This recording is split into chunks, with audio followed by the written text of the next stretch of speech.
जय हिंद। इस वीडियो में हम सभी क्लास 10 सिविक्स का जो सबसे पहला चैप्टर है हमारा लोकतंत्र में सत्ता की साझेदारी, इसके जो भी इम्पोर्टेंट सब्जेक्टिव क्वेश्चन है और इम्पोर्टेंट ऑब्जेक्टिव क्वेश्चन है दोनों को इसी वीडियो में कवर करेंगे। तो आप सभी बोर्ड एग्जाम 2027 की तैयारी कर रहे हैं तो यह वीडियो जो है काफ़ी ज़्यादा महत्वपूर्ण है। यहाँ पर इस वीडियो को आप अपने सभी दोस्तों के साथ जरूर शेयर कर दीजिए और चैनल पर पहली बार आए तो सब्सक्राइब करके ऑल पर दबा दीजिए। तो चलिए हम इस वीडियो को स्टार्ट करते हैं। तो हमारा जो सब्जेक्टिव क्वेश्चन इसके दो पार्ट होते हैं। सबसे पहला हमारा शॉर्ट क्वेश्चन होता है, दूसरा हमारा लॉन्ग क्वेश्चन होता है। तो सबसे पहले हम लघु उत्तरीय क्वेश्चन को देखेंगे, फिर दीर्घ उत्तरीय क्वेश्चन को देखेंगे, साथ में हम ऑब्जेक्टिव को भी देखेंगे लास्ट में। तो देखिएगा सबसे पहला क्वेश्चन है और आपके एग्जाम में पूछा हुआ प्रश्न है हमारा, परिवारवाद क्या है। बहुत ज़्यादा इंपॉर्टेंट है, आप सभी को याद रखना है। इस तरह आप सभी को उत्तर देना है। जब किसी राजनीतिक दल या सत्ता में परिवार के लोगों को अधिक महत्व दिया जाता है तो उसे परिवारवाद बोलते हैं।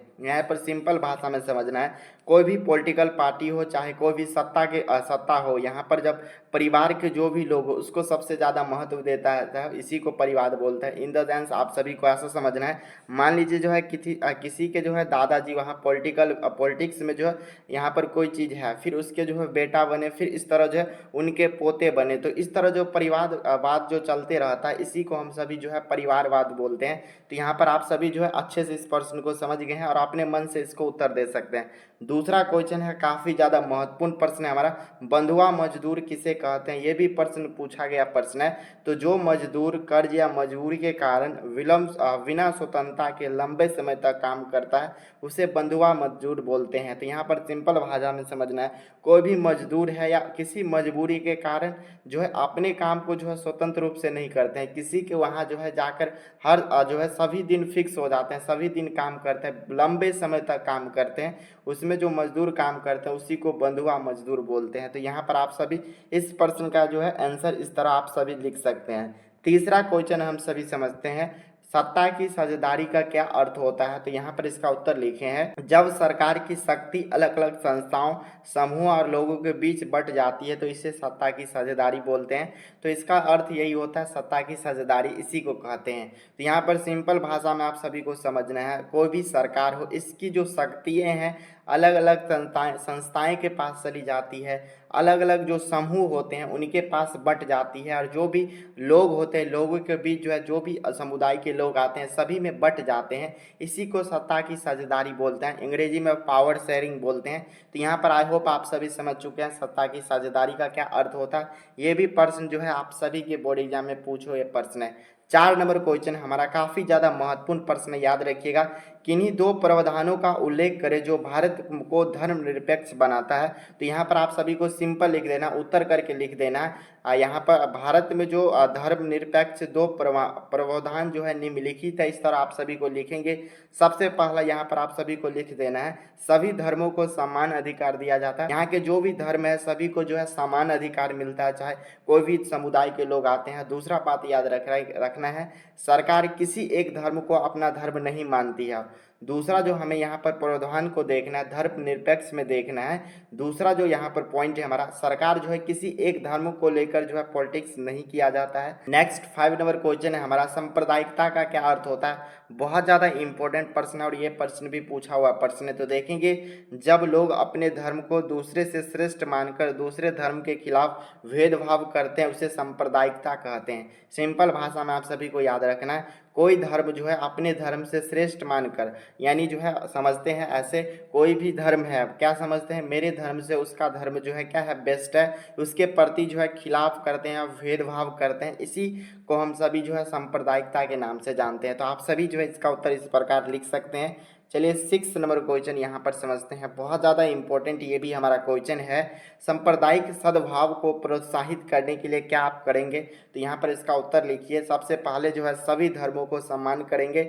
यहाँ पर पहला आप सभी देख सकते हैं, सांप्रदायिक जो सद्भाव है इसको प्रोत्साहित करने के लिए क्या कर सकते हैं। तो पहला हम यही कर सकते हैं, जो भी धर्म है इसको जो है सम्मान करेंगे। दूसरा हमारा देखना है, धर्म के आधार पर भेदभाव नहीं करेंगे, यानी जो देखेंगे किसी अलग समुदाय के हैं और हम किसी अलग समुदाय समुदाय के हैं, तो इस दोनों में जो है भेदभाव नहीं होना चाहिए, दूसरा हमारा हो जाएगा। और तीसरा देखेंगे लोगों में जो है भाईचारा बढ़ाएंगे।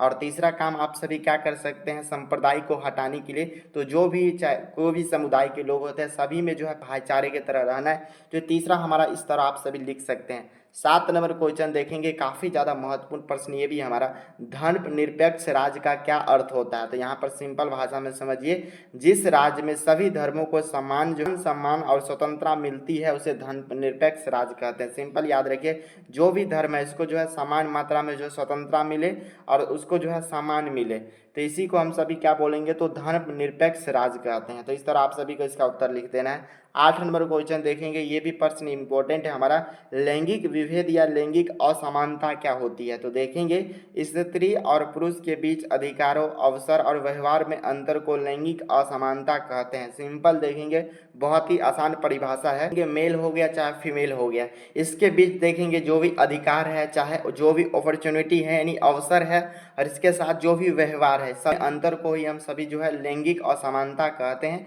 या लैंगिक विभेद कहते हैं। तो आप सभी इसका उत्तर इस तरह आप सभी लिख सकते हैं। 9 नंबर क्वेश्चन हम सभी समझते हैं, धर्मनिरपेक्षता से आप क्या समझते हैं। जिस व्यवस्था में राज्य के सभी धर्म को समान मिलता है, सभी धर्मों को समान स्वतंत्रता वे सम्मान देते हैं, उसे धर्मनिरपेक्ष कहते हैं। इसमें जो है सरकार किसी एक धर्म का जो है पक्ष नहीं लेता है। कोई भी राज्य हो चाहे कोई भी देश हो, जहाँ पर जो है सभी धर्मों को समान जो है अवसर मिलता है और सभी धर्मों को जो है समान जो है यहाँ पर फ्रीडम मिलता है, साथ में जो है उनको सम्मान दिया जाता है, इसी को हम सभी धर्मनिरपेक्षता कहते हैं। इसमें देखेंगे तो सरकार किसी एक धर्म का साथ जो है नहीं जाते हैं, यानी उसके पक्ष नहीं लेते हैं। तो यहाँ पर हमारा 9 नंबर क्वेश्चन कंप्लीट है। 10 नंबर क्वेश्चन हम सभी देखेंगे, तो सत्ता की साझेदारी में लोकतंत्र का क्या महत्व रखती है। बहुत ज़्यादा इंपॉर्टेंट प्रश्न है, इसको वीवीआईटी करना है। तो देखेंगे सत्ता की साझेदारी में लोकतंत्र में देखेंगे तो महत्वपूर्ण है, क्योंकि सबसे पहला देख लीजिए हमारा, इसमें सभी वर्गों की जो है भागीदारी मिलना चाहिए। बहुत ही सिंपल है हमारा, जो भी वर्ग है जिस भी समुदाय के हैं सभी लोगों में जो है, चाहे पिछड़ी जाति हो चाहे अग्री जाति हो, जो भी हो, सभी को जो है समान मात्रा में जो यहाँ पर क्या होना चाहिए, तो सत्ता मिलना चाहिए, उसके जो है इसमें लोकतंत्र में साझेदारी होना चाहिए, उसकी भागीदारी होना चाहिए।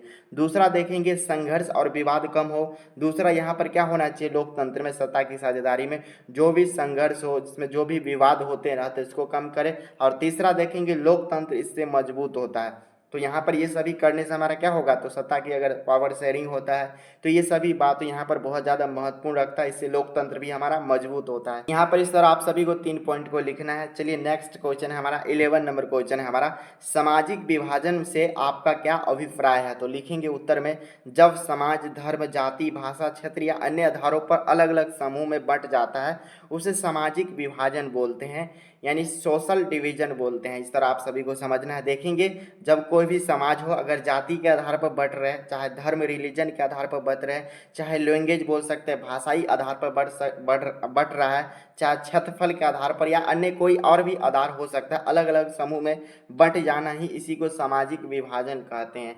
तो सिंपल आप सभी को जो इसको ऐसे लिख देना, जब समाज में अलग अलग धर्म, अलग अलग जाति, अलग अलग भाषा के क्षेत्र में बंट जाना है, इसी को जो है सामाजिक विभाजन कहते हैं। आप सभी अपने भाषा में भी लिख सकते हैं। 12 नंबर क्वेश्चन है हमारा, सांप्रदायिकता लोकतंत्र के लिए खतरा किस प्रकार है। तो इसका उत्तर लिखें, सांप्रदायिकता लोकतंत्र के लिए खतरा है क्योंकि सबसे पहला यहाँ पर देख लीजिए, यह समाज में जो है नफरत और तनाव बढ़ाता है। यानी जैसे ही लोकतंत्र में सांप्रदायिकता की बात होने लगे तो इसमें क्या होता है, समाजों के बीच देखेंगे तो नफरत यानी घृणा की स्थिति पैदा होता है, और साथ में जो है लोगों के अंदर जो है तनाव यानी स्ट्रेस बोल सकते हैं, इसकी स्थिति पैदा हो जाता है। दूसरा देखेंगे लोगों में जो है भेदभाव पैदा होता है, और यहाँ से देखेंगे सांप्रदायिकता की जब भी बात हो तो यहाँ पर लोगों के अंदर क्या होने लगता है, भेदभाव, ऊंच नीच का स्थिति पैदा होने लगता है। और तीसरा देखेंगे देश की एकता और लोकतंत्र कमजोर होता है। इसे देखेंगे जैसे सांप्रदायिकता हो गया, बोलेगा हम इस दूसरे समुदाय के आते हुए दूसरे समुदाय के आते हैं, इससे देखेंगे लोगों के अंदर जो है एकता की जो है भावना का अभाव हो जाएगा, और जिसके कारण धीरे धीरे जो हमारा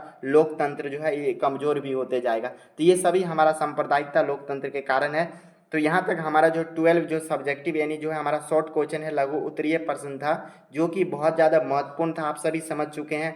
आप सभी जो भी प्रश्न याद नहीं उसको कॉपी पर लिखने की कोशिश कीजिए, सभी प्रश्न जो है बहुत ही आसानी से याद हो जाएगा। अब चलिए इसके जो भी इंपॉर्टेंट हमारा लॉन्ग क्वेश्चन है यानी दीर्घ उत्तरीय प्रश्न है उसको भी देख लेते हैं। तो ये प्रश्न देखिए बहुत ज़्यादा इंपॉर्टेंट है। हमारा पहला है सत्ता की साझेदारी के अलग अलग तरीके क्या है। तो इस तरह हम सभी टू टॉप पॉइंट आप सभी को सब दिन हम बताते हैं, इसको ऐसे आंसर लिखना है।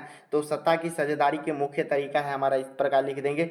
सबसे पहला हमारा हो जाएगा यहाँ पर सरकार के विभिन्न अंगों के बीच, जैसे हमारा विधायिका हो गया, कार्यपालिका हो गया और न्यायपालिका के बीच जो है शक्ति का बंटवारा होना चाहिए। तो ये हमारा जो सबसे पहला क्या होना चाहिए सत्ता की साझेदारी में, जो भी हमारा विधायिका लेवल पर काम होता है उसको होना चाहिए, कार्यपालिका के लेवल पर और न्यायपालिका के रूप में जो है शक्तियों का बराबर बंटवारा होना चाहिए। दूसरा देखेंगे तो विभिन्न स्तरों की सरकार के बीच जो है केंद्र, राज्य और स्थानीय सरकार के बीच जो है सत्ता का विभाजन होना चाहिए। तो दूसरा हम सभी देखेंगे क्या होना चाहिए, तो विभिन्न जो भी स्तर है सरकार का, जैसे हमारा केंद्र लेवल पर हो गया यानी सेंटर लेवल पर हो गया, स्टेट लेवल पर हो गया, हम जिस जगह रहते हैं स्थानीय लेवल, सभी में जो है सत्ता का विभाजन होना चाहिए और समान मात्रा में होना चाहिए। तीसरा हम सभी देखेंगे विभिन्न सामाजिक समूह के बीच जो है कमजोर और अल्पसंख्यक वर्गों को जो है सत्ता की भागीदारी मिलना चाहिए। जो भी कमजोर वर्ग हो चाहे जो अल्पसंख्यक यानी इसकी संख्या ज़्यादा हो चाहे जिसकी संख्या कम हो, सभी में जो है सत्ता की साझेदारी जो है निश्चित मात्रा में और समान मात्रा में जो है पावर शेयरिंग होना चाहिए, उसको जो है मिलना चाहिए। तो ये हमारा तीसरा तरीका है। और चौथा आप सभी देख सकते हैं यहाँ राजनीतिक दलों और जो है दबाव समूह के बीच चुनाव संगठन के माध्यम से सत्ता की भागीदारी हो। और चौथा बात आप सभी को याद रखना है, जो भी राजनीतिक दल है इसके दबाव समूह के बीच जो क्या होना चाहिए, तो सही तरीके से इलेक्शन होना चाहिए, साथ में गठबंधन होना चाहिए और साथ इसके माध्यम से जो है यहाँ पर सत्ता की भागीदारी इस तरह मिल सकता है। तो पहला क्वेश्चन आप सभी समझ चुके हैं। दूसरा क्वेश्चन हम सभी समझते हैं, लोकतांत्रिक व्यवस्थाएं किस प्रकार अनेक प्रकार के सामाजिक विभाजन संभालती है। तो इस तरह हम टू डॉट पॉइंट लिखेंगे उत्तर करके, लोकतंत्र सामाजिक विभाजन को इस प्रकार संभालता है। सबसे पहला देख लीजिए सभी लोगों को जो है समान अधिकार देता है। दूसरा देखेंगे अलग अलग समूह को जो है अपनी बात रखने का अवसर दिया जाता है। और तीसरा देखेंगे सत्ता में सभी वर्ग की भागीदारी जो है निश्चित करता है। और चौथा देखेंगे बातचीत और समझौता में समस्याओं का समाधान करते हैं। तो ये जो हमारा लोकतंत्र व्यवस्थाएं हैं इस प्रकार जो भी सामाजिक विभाजन संभालती है। तो इस जो 4 पॉइंट है हमारा 4 बहुत ज़्यादा इंपॉर्टेंट पॉइंट है। सबसे पहले देखेंगे जो भी लोग हैं सभी को जो है समान जो है अधिकार मिलना चाहिए। दूसरा देखेंगे अलग अलग समूह में जो है अपनी बात रखने का यहाँ पर क्या होना चाहिए, तो अपॉर्चुनिटी मिलना चाहिए, अवसर मिलना चाहिए। और तीसरा देखेंगे सभी लोगों में जो है सभी की भागीदारी जो है सुनिश्चित मात्रा में हो। और चौथा देखेंगे बातचीत और समझौता के माध्यम से जो भी समस्याएं हैं इसको समाधान करना चाहिए, सॉल्यूशन होना चाहिए। तो ये आप सभी समझ चुके हैं। नेक्स्ट क्वेश्चन देखिए तीसरा हमारा है भारत की विधायिका में महिलाओं के प्रतिनिधित्व की स्थिति को बताना है। तो यहाँ पर देखेंगे हम सभी इसका उत्तर लिखे हैं, भारत में विधायिकाओं में महिलाओं की प्रतिनिधित्व अभी भी कम है। लोकसभा और विधानसभा में महिलाओं की संख्या पुरुषों की तुलना में कम है। हालांकि पंचायत और नगर निकाय में महिलाओं के लिए जो है आरक्षण दिया गया जिसकी उनकी भागीदारी बढ़ी है। तो यहाँ पर देखना है जिस प्रकार जो हमारा विधायिका होता है, जिस प्रकार विधायक का चुनाव होता है, सांसद का चुनाव होता है, उसमें देखना है महिलाओं की भागीदारी कितना प्रतिशत है। तो देखेंगे पुरुषों की अपेक्षा जो है कम जो है महिलाओं की भागीदारी है लोकसभा में, विधानसभा में। हालांकि यहाँ पर बताया गया जो भी पंचायत लेवल पर चुनाव होते हैं, नगर निकाय के लेवल पर जो भी चुनाव होता है इसमें महिलाओं को आरक्षण दे दिया है, जिसके कारण देखेंगे तो महिलाओं की भागीदारी बढ़ी है। तो इस तरह आप सभी को इसका उत्तर लिख देना है। चौथा हमारा क्वेश्चन है हमारा सांप्रदायिकता के किन्हीं 4 कारणों को लिखना है। तो उत्तर लिखेंगे सांप्रदायिक का किन्हीं 4 कारण निम्नलिखित है, इसे पॉइंट बाय लिखना है। सबसे पहला देखेंगे धर्म को राजनीति से जोड़ना, ये हमारा हो सकता है। दूसरा देखेंगे एक धर्म को दूसरे धर्म से श्रेष्ठ मानना। और तीसरा देखेंगे धार्मिक भेदभाव और गलत अवधारणाएं। और चौथा देखेंगे राजनीतिक लाभ के लिए धर्म का उपयोग करना। सांप्रदायिकता के ये 4 निम्नलिखित कारण है, इस तरह आप सभी को लिख देना है। चलिए देखेंगे हमारा 5वां नंबर क्वेश्चन है हमारा जीवन के विभिन्न पहलुओं का जिक्र करें जिनमें भारत में स्त्रियों के साथ भेदभाव या कमजोर की स्थिति में है। तो सबसे पहले इसका उत्तर लिख देंगे इस प्रकार। सबसे पहला हम सभी देखेंगे तो शिक्षा के क्षेत्र में कई जगह महिलाओं की स्थिति कमजोर है। और दूसरा देखेंगे रोजगार में महिलाओं को कम अवसर मिलते हैं। और तीसरा देखेंगे महिलाओं को पुरुष की तुलना में कम मजदूरी भी मिलते हैं। और तीसरा देखेंगे राजनीतिक में महिलाओं की भागीदारी कम है। और चौथा घरेलू कार्य का अधिक बोझ महिलाओं पर होता है। तो ये सभी देखेंगे तो विभिन्न पहलू जो जिक्र करते हैं। तो इस प्रकार जो है भारत की जो भी स्त्रियां हैं, फीमेल है, इसके साथ भेदभाव या इस तरह जो है कमजोर स्थिति होता है। इस तरह आप सभी को इसका उत्तर लिख देना है। नेक्स्ट क्वेश्चन हम सभी का देखिएगा 6 नंबर क्वेश्चन है। ये भी प्रश्न आपके बोर्ड एग्जाम में पूछा हुआ प्रश्न और इसीलिए इम्पोर्टेंट भी हो जाता है प्रश्न। भारत में किस तरह के जो है जातिगत असमानताएं जारी है, स्पष्ट करें। इस तरह आप सभी को उत्तर लिख देना है। भारत में जातिगत असमानताएं कई रूप में दिखाई देते हैं। सबसे पहला देख लीजिएगा, हमारा कुछ स्थानों पर जो है जाति के आधार पर भेदभाव होता है। तो पहला हमारा जाति को ऊपर क्या हो जाएगा, कुछ स्थान पर देखा जाता है जाति के आधार पर भेदभाव होता है। दूसरा देखेंगे गरीब और पिछड़ी जाति को जो है अवसरों की कमी होती है, यानी जो गरीब होते हैं, दलित लोग होते हैं, चाहे जिसकी जाति पिछड़ी जो जाति होती है, इसको जो है कम जो है अवसर दिए जाते हैं। और तीसरा देखेंगे ऊंची और नीची जाति की सोच अभी भी कुछ लोगों में मौजूद है। और तीसरा देखेंगे सरकार के आरक्षण और कानूनों द्वारा इसे कम करने का प्रयास किया जाता है। तो ये सभी देखेंगे भारत में जो है किस तरह जातिगत के जो है असमानताएं हैं, इस तरह आप सभी को लिख देना है। यहाँ तक हमारा जो भी लॉन्ग क्वेश्चन है, शॉर्ट क्वेश्चन है, पूरा कंप्लीट हो चुका है। बाकी यहाँ से हम सभी देख लेंगे इसके जो भी इंपॉर्टेंट ऑब्जेक्टिव क्वेश्चन है, जो कि आपके बोर्ड एग्जाम में पूछे हुए प्रश्न है या नहीं तो आपके एग्जाम में पूछे जाएंगे। 2 ही प्रश्न है। तो सबसे पहला देख लीजिए, आप सभी के फोन स्क्रीन पर है। 15वीं लोकसभा चुनाव के पूर्व लोकसभा में महिलाओं की भागीदारी थी 10% था, 5% था, 33% था या हमारा 50% था। 15वीं जब लोकसभा चुनाव हुआ था, इसमें देखेंगे महिलाओं की भागीदारी जो इसके पूर्व कितनी थी, तो मात्र जो है 10% था। ऑप्शन नंबर जो है ए आप सभी का बिल्कुल सही आंसर है। नेक्स्ट क्वेश्चन दूसरा देखेंगे, बहुत ज़्यादा इंपॉर्टेंट है। भारत में कहाँ महिलाओं के लिए जो आरक्षण की व्यवस्था है, लोकसभा में, विधानसभा में, पंचायती राज व्यवस्था में या मंत्रिमंडल में या राज्यसभा में। तो देखेंगे लोकसभा विधानसभा में उतना तो अभी नहीं है, पर जो हमारा पंचायती राज जो व्यवस्थाएं होती है, इसमें महिलाओं का जो है आरक्षण का व्यवस्था किया गया है। तो सी जो है आप सभी का बिल्कुल सही आंसर है। 4 नंबर हम सभी क्वेश्चन देखेंगे, बिहार में पंचायती राज संस्थाओं में महिलाओं के लिए कितनी सीटें जो है आरक्षित है।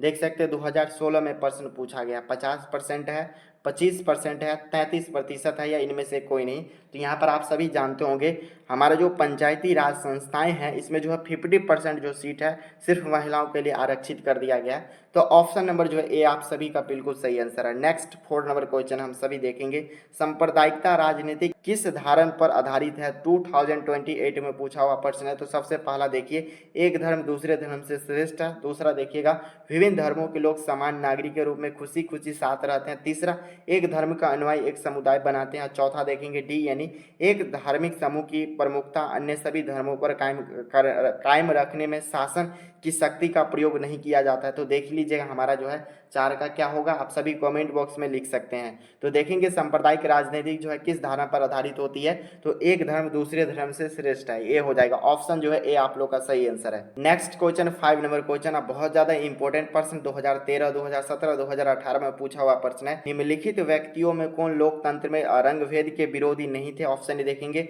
मार्टिन लूथर, बी देखेंगे महात्मा गांधी, और सी देखेंगे हमारा जो है Tommy Smith and John Carlos, और डी हमारा देखेंगे जेड गुड्डी। तो यहाँ पर आप सभी देख सकते हैं लोकतंत्र के विरोधी बोलेंगे तो यहाँ पर नहीं है, तो आप सभी याद रखिएगा जेडी गुड्डी जो है ये लोकतंत्र के विरोधी नहीं है, बाकी सभी जो है हमारा लोकतंत्र के विरोधी है। तो ऑप्शन नंबर जो है डी आप सभी का बिल्कुल सही आंसर है। नेक्स्ट हमारा 6 नंबर क्वेश्चन है, जब हम लैंगिक विभाजन की बात करते हैं तो हमारा अभिप्राय क्या हो जाता है। 2018 में पूछा हुआ प्रश्न है।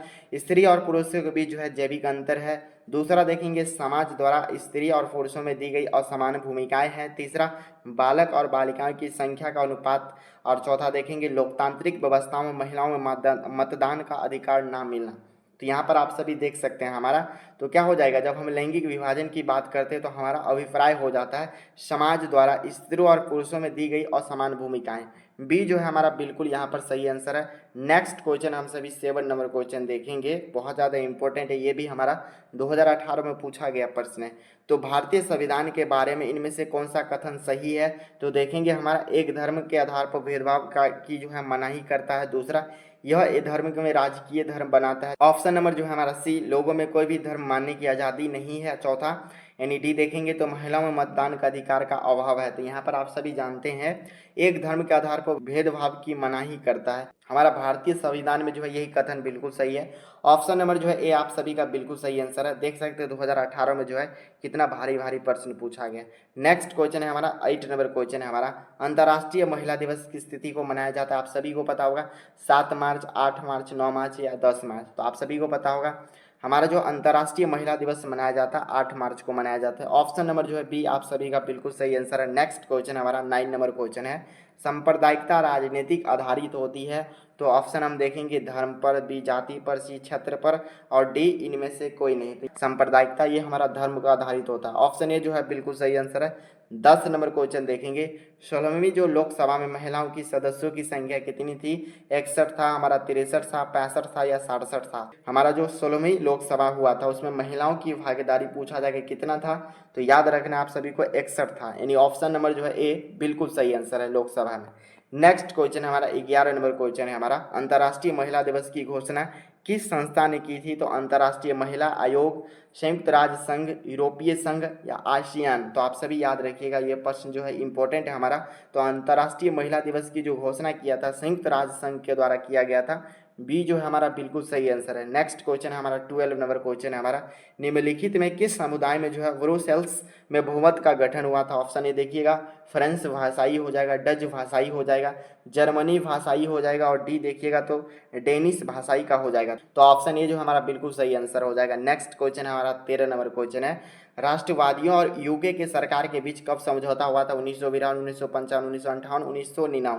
तो याद रखिएगा आप सभी ये प्रश्न भी इंपॉर्टेंट है हमारा। तो राष्ट्रवादियों जो हमारा यूके था इसके साथ देखेंगे तो 1958 में जो है सरकार के बीच समझौता हुआ था। ऑप्शन सी जो है बिल्कुल सही आंसर है। नेक्स्ट क्वेश्चन हमारा 14 नंबर क्वेश्चन है, निम्न में से जो है किसने कहा धर्म को कभी भी राजनीतिक से अलग नहीं किया जा सकता है? ऑप्शन ए देखिएगा आचार्य बानभावो, बी हमारा महात्मा गांधी, सी सरोजनी नायडू और डी देखेंगे तो डॉक्टर राजेंद्र प्रसाद। तो आप सभी याद रखिएगा किसने कहा था तो धर्म को कभी भी राजनीतिक से अलग नहीं किया जा सकता है, तो जो है महात्मा गांधी जी के द्वारा कहा गया था। बी जो है हमारा बिल्कुल सही आंसर है। नेक्स्ट क्वेश्चन देखेंगे 15 नंबर क्वेश्चन है हमारा, निम्न में से क्या क्षेत्रवाद की भावना का एक कुपरिणाम है? तो अपने क्षेत्र से लगाव, बी देखेंगे अलगवाद, सी देखेंगे राष्ट्रहित और डी देखेंगे राष्ट्रीय एकता। तो देखेंगे क्षेत्रवाद की भावना का कुपरिणाम हमारा अलगवाद हो जाता है। बी जो है आप सभी का बिल्कुल सही आंसर है। ये प्रश्न को जरूर आप सभी को याद रखना, बहुत बार ये प्रश्न पूछा गया प्रश्न है। 16 नंबर क्वेश्चन देखेंगे, निम्न में से कहाँ सामाजिक विभाजन का आधार भाषा है? तो बेल्जियम देखेंगे, बी देखेंगे उत्तरी आइलैंड, सी देखेंगे बोलिविया और डी देखेंगे नेपाल। तो देखेंगे सामाजिक विभाजन का जो हमारा आधार भाषा था किस जगह पर था? तो आप सभी पढ़े हैं बुक को लाइन बाय लाइन, तो आप सभी समझ चुके थे बेल्जियम में ऐसा था। ऑप्शन ए जो है हमारा बिल्कुल सही आंसर है। नेक्स्ट क्वेश्चन हमारा 17 नंबर क्वेश्चन है, अंतर्राष्ट्रीय महिला दिवस की घोषणा किस वर्ष की गई थी? तो सबसे पहले आप सभी याद रखिएगा कब किया गया था, तो 8 मार्च किया गया था। किस संस्था के द्वारा किया गया था? तो हमारा संघीय संस्था के द्वारा किया गया था। अब पूछा जा रहा है किस वर्ष घोषणा की गई थी? तो 1975 में किया गया था। ऑप्शन ए जो है बिल्कुल सही आंसर है। नेक्स्ट क्वेश्चन हमारा 18 नंबर क्वेश्चन है, सामाजिक विभाजन को हल करने का सबसे अच्छा तरीका क्या होता है? राजतंत्र होता है, लोकतंत्र होता है या सैनिक तानाशाही होता है या जन संघर्ष होता है? तो आप सभी इस प्रश्न का भी आंसर जानते होंगे, हमारा जो है लोकतंत्र होता है। सामाजिक विभाजन को हल करने का सबसे जो बेस्ट तरीका बोल सकते हैं हमारा लोकतंत्र है। बी जो है आप सभी का यहाँ पर भी बिल्कुल सही आंसर है। नेक्स्ट क्वेश्चन देखिएगा 19 नंबर क्वेश्चन हमारा, दक्षेस का मुख्यालय कहाँ है? ऑप्शन ए देखेंगे भारत, बी हमारा नेपाल, सी देखेंगे तो पाकिस्तान, डी देखेंगे श्रीलंका। तो यहाँ पर आप सभी इस प्रश्न का आंसर जरूर याद रखिएगा। पूछा जाएगा दक्षे का मुख्यालय कहाँ है? तो नेपाल में है, आप सभी को याद रखना है। बी जो है हमारा बिल्कुल सही आंसर है। नेक्स्ट क्वेश्चन हमारा हो जाएगा 20 नंबर क्वेश्चन, निम्नलिखित में कौन जो है चंद्रगुप्त मौर्य के दरबार में आया था उस समय? Faxian, Megasthenes, Confucius, Seleucus, Nicator. तो यहाँ पर आप सभी देखेंगे तो उस समय जो चंद्रगुप्त जो यहाँ पर शासक थे यानी राजा थे उस समय कौन पहुँचे थे इसके दरबार में? तो याद रखिएगा आप सभी जो है मेगास्थनीज पहुँचे थे। ऑप्शन ए बी जो है आप सभी का बिल्कुल सही आंसर है। 21 नंबर क्वेश्चन हम सभी देखेंगे, बेल्जियम में किस भाषा को बोलने वाले लोगों की संख्या अधिक थी? फ्रेंच, डच, जर्मनी, अंग्रेजी। तो देखेंगे बेल्जियम जो है भाषाई आधार पर जो है दो भागों में बटा था। एक भाग देखेंगे तो फ्रांस था, फ्रेंच भाषा बोला जाता था, और दूसरा देखेंगे तो डच। तो बेल्जियम में पूछा जा रहा है सबसे अधिक किस भाषा का था, डच देखेंगे तो इसका सबसे अधिक था। बी जो है आप सभी का बिल्कुल सही आंसर है। नेक्स्ट क्वेश्चन देखिएगा, 22 नंबर क्वेश्चन है हमारा, निम्न में से किस देश में जो है दोहरी नागरिकता पाई गई है? भारत, चीन, सिंगापुर, अमेरिका। तो यहाँ पर आप सभी इस प्रश्न का भी आंसर हमें बता सकते हैं। तो दोहरी नागरिकता पाई गई हमारा अमेरिका में बताया जा रहा है। डी जो है आप सभी का बिल्कुल सही आंसर है। और देखिएगा हमारा जो है इस वीडियो का लास्ट क्वेश्चन है, किस संवैधानिक संशोधन द्वारा भारत को औपचारिक रूप से जो है धर्मनिरपेक्ष राज्य घोषित किया गया था? तो हमारा देख सकते हैं 40वें संवैधानिक संशोधन, या 42वें, या 44वें, या 46वें। तो यहाँ पर आप सभी याद रखिएगा, यह प्रश्न जो है पॉलिटिकल साइंस का सबसे ज़्यादा महत्वपूर्ण प्रश्न आप सभी याद रखेंगे। तो अब हमारा जो 42वें जो संविधान संशोधन हुआ था उस समय यहाँ पर क्या किया गया था? तो भारत को औपचारिक रूप से जो है धर्मनिरपेक्ष राज्य घोषित किया गया। यानी यहाँ पर धर्मनिरपेक्ष का मतलब क्या, किसी एक जो है धर्म को लेकर ये राष्ट्र नहीं बना। यहाँ पर जो भी धर्म है, जो भी समुदाय के लोग हैं, सभी को जो है समान अवसर मिला था, इसके लिए हुआ था। तो बी जो है हमारा देखेंगे तो बिल्कुल बी सही आंसर है, आप सभी याद रखेंगे। आप सभी को बताना है 23 में से जो है कितना परसेंट आप सभी का सही हुआ। बाकी इसके जो भी और ऑब्जेक्टिव बनेंगे, बाकी हम आगे आप सभी का जब भी रिवीजन करवाएंगे तो उसमें प्रैक्टिस करवा देंगे। आप सभी जो है इसका पीडीएफ लेना चाहते हैं तो टेलीग्राम जरूर ज्वाइन कीजिए। लिंक जो है आप सभी के वीडियो के डिस्क्रिप्शन बॉक्स में मिल जाएंगे, या नहीं तो आप सभी जो है चैनल के अवार्ड सेक्शन में भी जाके देख सकते हैं, वहां पर भी लिंक मिलेंगे। आप सभी से मिलते हैं नेक्स्ट वीडियो में, तब तक आप सभी प्रश्न को जो है पढ़ने की कोशिश कीजिए और अच्छे से याद करने की प्रैक्टिस कीजिए।